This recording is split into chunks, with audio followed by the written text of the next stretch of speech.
이것은 내 성경입니다. 나는 성경이 말씀하는 모든 것을 믿습니다. 나는 하나님의 자녀이며 성경 속에 있는 모든 약속들도 내 것이고 성경에 할 수 있다고 한 모든 일들을 나는 할 수 있습니다. 나는 지금 영원불변한 하나님의 말씀을 받습니다.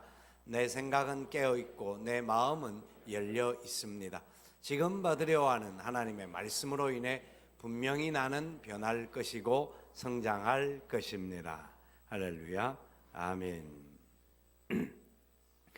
마가복음 강해가 이제 다시 시작되게 되는데요. 군중에서 제자로라고 하는 큰 주제를 가지고 이 마가복음 강해가 다시 시작됩니다. 오늘 본문의 말씀을 가지고는 너희는 나를 누구라 하느냐, 너희는 나를 누구라 하느냐 하는 제목으로 말씀을 나누고자 합니다. 서울경제신문에서 주최하는 서울포럼 2018이 열리고 있는 것 같아요. 어제 오후에 잠시 그 포럼에 나오는 한 주제 발제자의 강의를 들을 수가 있었습니다. 그분의 강의의 주제는 원리는 이겁니다.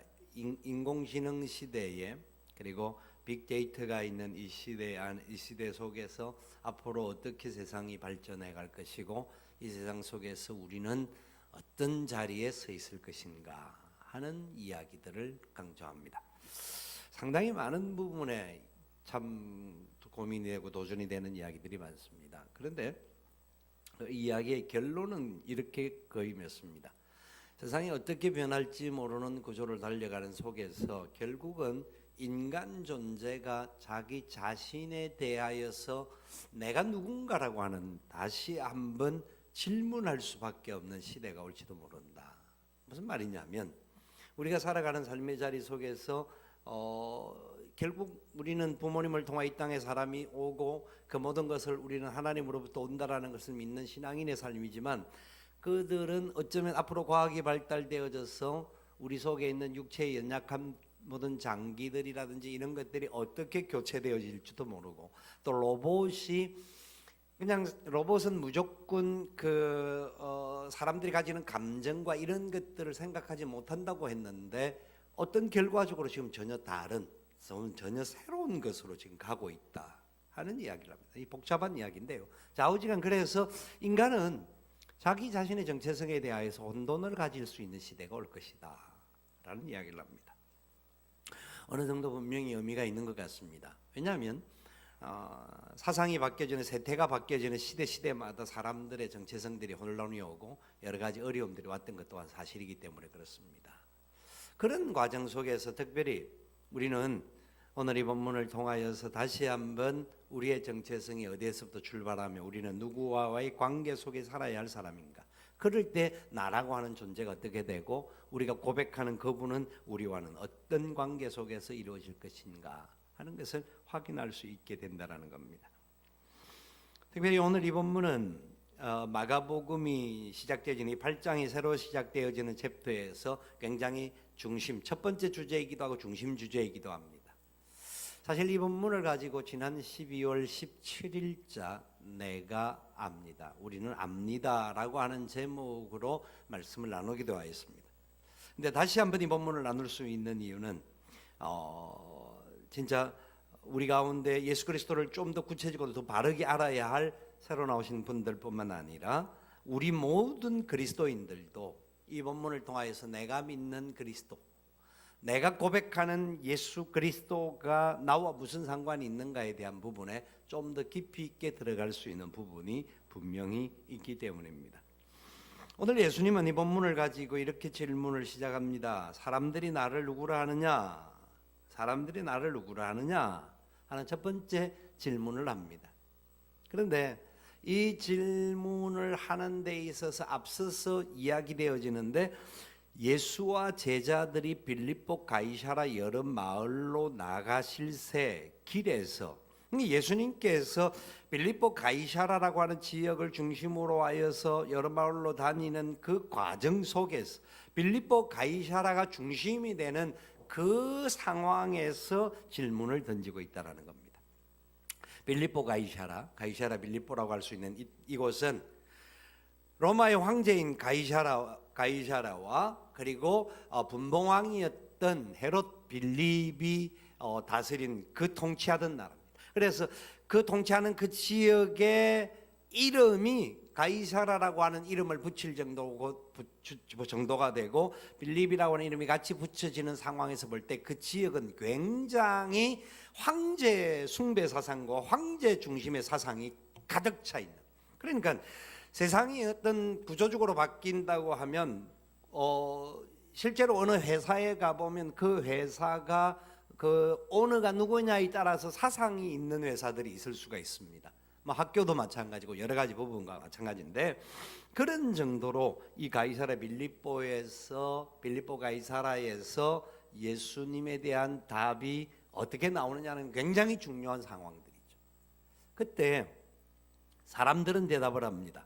사람들은 뭐라고 하느냐면 세례 요한, 엘리야, 선지자 중에 하나라고 말하는데, 이 말씀이 마가복음 6장 14절에서 16절까지 예수님께서 공생의 사역이 시작되어지면서 제자들을 파송하는 과정들 속에서 많은 기적과 이적과 표사를 행하고 그 이후에 또 오병이의 기적을 나타내는 그런 상황에서 나왔던 답인데, 이미 나왔던 답을 다시 한번 이야기하고 있습니다. 6장 14절에서 16절까지 말씀 우리 같이 한번 다시 읽어보도록 하겠습니다. 이에 예수의 이름이 드러난지라 헤롯 왕이 듣고 이르되 이는 세례 요한이 죽은 자 가운데 살아났도다. 그러므로 이런 능력이 그 속에서 일어나느니라 하고, 어떤 이는 그가 엘리야라 하고 또 어떤 이는 그가 선지자니 옛 선지자 중에 하나와 같다 하되, 헤롯은 듣고 이르되 내가 목벤 요한 그가 살아났다 하더라. 결국은 세례 요한, 엘리야, 선지자 중에 하나, 이 선지자 중에 하나를 예레미야라고 주로 지칭을 한다고 이야기하는데요. 결국은 여기 등장하는 분들의 특징이 뭐냐면 능력이 있는 분들이었습니다. 다른 사람들보다 뛰어난 사람들이었다라는 거죠. 이게 일반적으로 사람들이 그 빌립보 가이사라에 있는 사람들이 예수님에 대해서 이야기할 때에, 세상에 있는 많은 사람들이 예수님에 대해서 이야기할 때에 예수님은 뛰어난 분이야.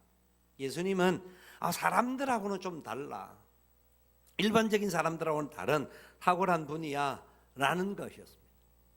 예수님이 분명히 메시아로 이 땅에 오신다라는 부분이 예언되어 있는데도 불구하고 그분이 바로 예수님이라는 사람들이 몰랐기 때문에 사람들은 그냥 예수님을 선지자 중에 한 사람, 세례 요한격으로 그를 취급하는 상황이었습니다. 좌우지간 그럼에도 불구하고 예수님을 그냥 하찮은 존재가 아니라 뛰어난 어떤 존재. 지금 이제 우리가 사는 세상에서 쉬운 말로 이야기하면 예수님은 4대 성인 중에 한 사람이다. 우리가 알고 있는 기본적인 지식, 그 정도, 아마 그 정도급은 되시는 분이야. 일반적인 사람은 아니고 좀 탁월한, 다른 사람보다 좀 나은 그런 분이야 라고 사람들은 생각합니다. 그래서 이 사람들에 대한 질문에 대해서 예수님께서 이렇게 다시 대답에 대해서 질문하기를 29절에 또 물으시되 너희는 나를 누구라 하느냐? 너희는 나를 누구라 하느냐? 라는 질문을 합니다. 너희는 나를 누구라 하느냐? 좋다. 그러면 그 사람들은 그렇게 질문을 하는데 너희는 나를 누구라 하느냐? 이 너희는 예수님의 12제자를 가르쳐서 하는 말입니다. 예수님의 12제자들이죠. 그들에게 복수적으로 이제 질문을 하는데 다 질문을 합니다. 질문을 할 때 그들이 답을 합니다. 답을 하는데 베드로가 답을 하죠. 우리는 베드로가 성격이 급해서 혼자가 답을 했다 이렇게 이제 말하기도 하는데, 실제로는 제자들이 예수님이 너희는 나를 누구라 하느냐고 복수로 제자들 전부에게 질문을 했던 내용이기 때문에 제자들이 충분히 그럼 우리가 예수님이 누구라고 말을 해야 되느냐라고 예수님이 오셨던 공생의 마가복음 1장에서부터 지내갔던 시간, 제자들이 함께 동행했던 시간들 속에서 마가복음 3장의 부름을 받았던 그 이후부터 예수님에 대한 이야기들을 쭉 나열하다 보니까 자기들 느낌에 예수님은 그리스도이십니다 라고 답할 수밖에 없었다라는 겁니다. 예수님은 그리스도이십니다. 여기 베드로가 대표해서 답을 했다라고 볼 수 있는데요. 예수님은 그리스도이십니다. 이 말은 오늘 성경은 주는 그리스도이십니다라고 말하고 있지만 성경 이 헬라 원문에는 당신은 그리스도이십니다. 너희는 나를 누구라 하느냐니까 주님이라고 말로 우리 성경은 번역을 했지만 본문의 의미는 당신은 그리스도이십니다. 그렇게 말을 하는 겁니다. 자, 굉장히 귀한 고백을 한 겁니다. 마태복음 16장에서 베드로가 이렇게 고백하는 걸 가지고 주님이 칭찬하고 축복을 하는 내용이 나오는데요. 입술의 고백만을 가지고도 주님께서는 기뻐하시고 칭찬하시는 부분들을 볼 수가 있습니다. 여러분, 저와 여러분들은 예수님을 누구라고 믿고 계십니까? 여러분들은 예수님을 누구라고 고백하십니까?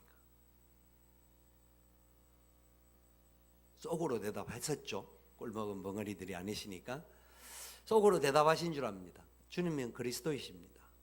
예수님은 그리스도이십니다. 예수님은 우리의 주이십니다. 예수님은 나의 구원자가 되십니다. 아멘. 그렇게 고백하신 줄 믿습니다. 입술의 고백들을 주님 기뻐하십니다.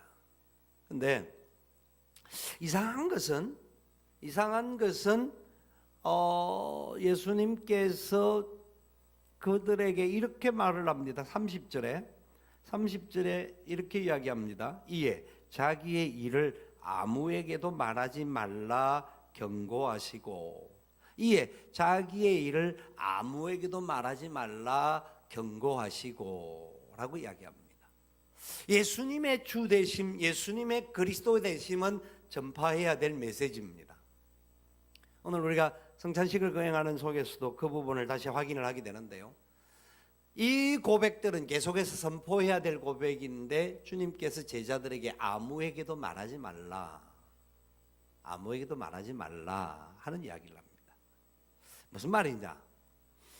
지금 너희들이 입으로 하는 고백 참 귀하고 좋은 고백, 아름다운 고백이지만 진짜 네가 하는 그 고백이 진짜 온전한 고백이냐라고 하는 질문이 될 수도 있다라는 겁니다. 무슨 말이냐면 31절에 이렇게 같이 연결해서 이야기합니다. 인자가 많은 고난을 받고 장로들과 대제사장들과 서기관들에게 버림받아 죽임을 당하고 사흘 만에 살아나야 할 것을 비로소 그들에게 가르치시되, 예수님의 고난과 십자가의 죽으심과 부활에 대한 이야기를 비로소 가르치기 시작하시는데 아직 이 사건에 대해서 제자들은 경험하지 못했다라는 겁니다.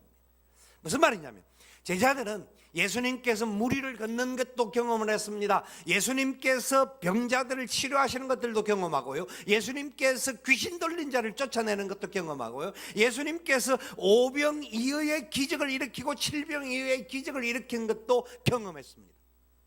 주님과 함께 할 때마다 주님께서 역사를 베푸시는 것들을 제자는 옆에서 경험했기 때문에 주님의 왕되심과 주되심에 대하여서 그들은 마음껏 고백할 수 있을 정도의 상황이기는 했습니다. 심지어 제자들이 그래서 어떻게까지 고백합니까? 나중에 자기의 어머니를 통하여서 요한을 등장을 시키고 이렇게 등장을 시키면서 예수님이 왕에 앉을 때, 왕자에 앉을 때 나는 예수님 우편에, 나는 좌편에 앉게 해달라고까지 요청을 합니다. 여러분, 세상 사람들이 예수님을 누구라고 말하느냐 라고 말할 때에 그 말함을 세례 요한이요, 엘리야요, 예레미야와 같은 또 다른 선지자와 같습니다 라고 사람들이 말했던 말과 지금 제자들이 고백하는 고백 단어는 굉장히 중요하고 아름답게 칭찬을 받을 고백이지만 그들의 중심 깊은 곳에 전부 이 그리스도라고 하는 의미에 대한 진정한 고백이 담겨져 있지 않다라는 것을 알 수가 있는 거예요. 그러니까 잘하니까 좋으니까 막 자랑하고 싶은 거예요. 그래서 자기들도 좀 높아지고 싶은 마음들이 있는 거예요. 쉬운 말로 예수님 때문에 덕보고 싶다라는 거죠. 덕볼 수 있다라는 생각이 있다라는 거죠. 그런데 주님은 아직 말하지 말라고 말한 것은 복음의 완성에 되는 날이 오는데 그것은 이렇게 좋은 기적과 이적과 표적 막 이런 것들만 나타나는 것으로서가 아니라 진정한 복음, 진정한 구원의 역사가 나타날 때가 있는데 그것은 바로 십자가와 함께 오는 것이다. 고통과 아픔과 상처와 많은 핍박과 특별히 십자가에서 죽으심과 그 죽으심 이후에 나타나는 부활과 함께 참된 복음의 역사가 완성되어진다. 그렇기 때문에 제자들에게 아무에게도 말하지 말라라는 겁니다. 아무에게도 말하지 말라. 왜? 제자들은 이렇게 고백을 하고 어디에 가서 막 자랑을 했을지 안 했을지 성경에 나오지는 않습니다만 주님이 분명히 그렇게 말씀했는데 이 제자들이 예수님이 잡혀가실 때 그리고 가야 법정에서 빌라도 법정에서 신문 받으실 때 제자들은 예수님을 멀찍이 따라왔었고 제자들은 예수님을 부인하였고 제자들은 예수님을 피하여 도망간 사람들입니다. 입술에 고백을 했음에도 불구하고 그들의 고백이 예수님으로부터 칭찬받고 인정받았음에도 불구하고 그들이 진짜 복음의 원리가 무엇인지를 깨닫던 순간은 예수 그리스도의 십자가의 죽으심과 부활 이후에 확실하게 깨닫게 됐던 겁니다. 예수님은 그리스도이십니다. 예수님은 그리스도이십니다. 라고 하는 이 고백 안에는 나도 예수님과 함께 십자가를 지고 주님을 따라가겠습니다 라고 하는 고백이 포함되어야 하는데 베드로는 그것을 알지는 못했고 그냥 주님 죽는 데까지 나도 갈 수 있습니다 라고 입술로는 큰 소리 쳤지만 실제 예수님이 십자가에 고난의 사건이 다가왔을 때 베드로와 모든 제자들은 예수님을 부인하고 도망가고 말았습니다. 자, 그렇기 때문에 우리가 예수님을 누구라고 믿느냐라고 하는 고백 안에 여러분 예수님께서 나에게 베풀어 주신 좋은 은혜, 그분이 나를 위해서 십자가의 죽으심에 따라서 나에게 베풀어 주신 사랑, 나 같은 죄인이 구원받아 용서받고 하나님의 자녀 되는 그 감격, 분명히 그것은 우리의 출발점이 됩니다. 그런데 참으로 이 복음의 원리를 아는 우리가 세월을 걸어가는 과정 속에서 예수 그리스도의 십자가의 은혜 때문에 어디를 가든지 이 은혜의 역사가 우리의 모든 자리에 함께 해야 한다라는 겁니다. 무슨 말이냐면 교회 안에서는 우리가 예수님을 나의 주 나의 하나님으로 고백하는 것은 쉬운 겁니다. 그럼 그것도 못하시는 분이 있을 수 있지만 교회 안에서는 신앙생활 잘하는 것 같이 보이고 신앙생활 멋지게 사람들 앞에서 보여줄 수 있는 부분들이 얼마든지 있습니다. 2부 예배 때 좀 조시는 분들이 계셔가지고 그 조시는 분들은 특징적으로 교회 고참들이 많이 줍니다.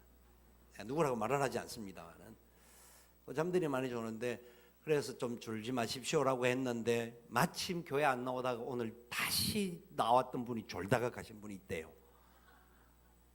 그래서 마음에 상처를 받았다고 그런 말을 하길래 아이고 그렇다. 이 고참들 때문에 그 어린 양 하나가 또 어떻게 실족될까 싶어서 마음이 힘들어요. 우리 고참들은 진짜 교회 하나님의 교회 안에서 신앙생활하는 분들은 진짜 교회 신앙생활 더 잘하는 분, 하나님께서 세워주신 귀한 직분을 맡은 분들은 모든 모습에 있어서 교회 안에서 성도들의 발을 닦아주는 모범을 보여줘야 됩니다. 예배 자리에도 모범이 되어야 돼요. 그리고 모든 삶의 자리에서 힘이 아니라 섬김의 모범이 분명히 있어야 됩니다. 아멘. 그게 필요합니다. 반면 우리가 세상에 나아가서 말입니다. 우리 학생들은 학교를 가고 우리 사람들은 직장에도 가고 우리가 만나는 수많은 사람들과의 관계의 거리들을 나갑니다. 그곳에 가서는 우리가 당당해야 합니다. 예수를 믿는 사람으로서 여러분 우리가 지위가 낮을 수도 있고요. 돈도 없을 수도 있고요. 여러 가지 부분에 부족한 부분이 우리 가운데 있을 수가 있습니다. 그러나 예수님이 나와 함께 하십니다. 예수님이 나를 구원하셨습니다. 예수님이 나의 주가 되십니다. 예수님이 나의 그리스도가 되십니다. 예수님이 우리의 모든 삶의 근본이 되십니다. 그분은 마침내 재림하셔서 우리 가운데 다시 오실 것입니다. 당당하게 내 삶의 고백들을 세상 앞에 선포할 수 있어야 합니다. 교회 안에서는 큰 소리 치지만 세상에 나가서는 그냥 세상 기준과 내가 조금 모자라면 그냥 음에 기죽하고 사는 모습이 우리의 모습이 아니라는 겁니다. 그리스도인들의 우리의 삶 안에서는 또한 세상 사람들과의 관계 속에서도 우리가 그렇다고 해서 교만하라는 게 아니죠. 진정 겸손하게 사람들의 발을 닦아주는 심정을 가지되 당당할 필요가 있습니다. 주님이 왕이시고요, 그분이 나의 온전한 구원자가 되시고요, 이 고백이 입술의 고백만이 아니라 내가 어떤 고난과 어떤 눈물의 골짜기와 어떤 위기가 찾아온다 할지라도 주님이 나와 함께함을 나는 믿습니다. 주님이 나를 책임져 주실 줄 믿습니다. 고백해야 되는 겁니다.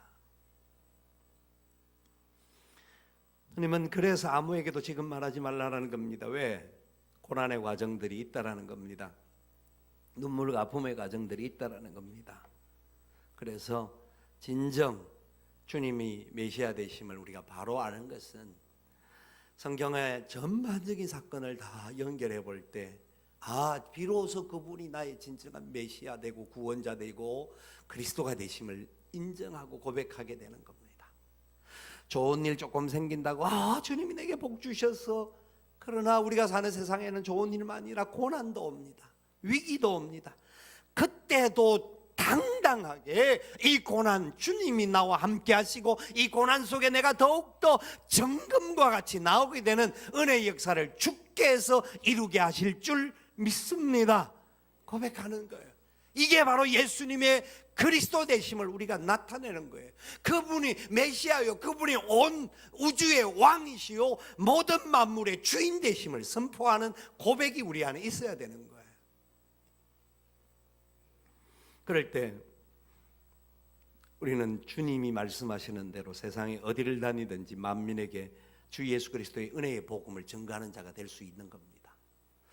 이 마가복음의 저자는 성경의 전반적인 이야기들을 쭉 기록하다가 마지막 써야 할 메시지를 1장 1절에 썼던 겁니다. 그 의미를 다 알았기 때문에 하나님의 아들 예수 그리스도의 복음의 시작이라, 하나님의 아들 예수 그리스도의 복음의 시작이라, 그 복음을 가지고 있는 사람은 하나님의 아들이 우리의 주 되시고 그리스도가 되시고 왕이 되신다고 고백한다고 한다면 그분이 우리의 삶에 모든 것 되셔서 책임져 주실 줄 믿어야 한다는 겁니다. 그 복음으로 인해서 참된 기쁨을 가져야 되고 이 복음을 자랑하고 이 복음을 나타내는 일에 우리가 온전히 쓰임받는 사람들이 되어야 한다는 겁니다. 세상은 어떻게 변할지, 어떤 모습으로 나올지 참 끔찍할 수 있는 상황들도 분명히 있습니다.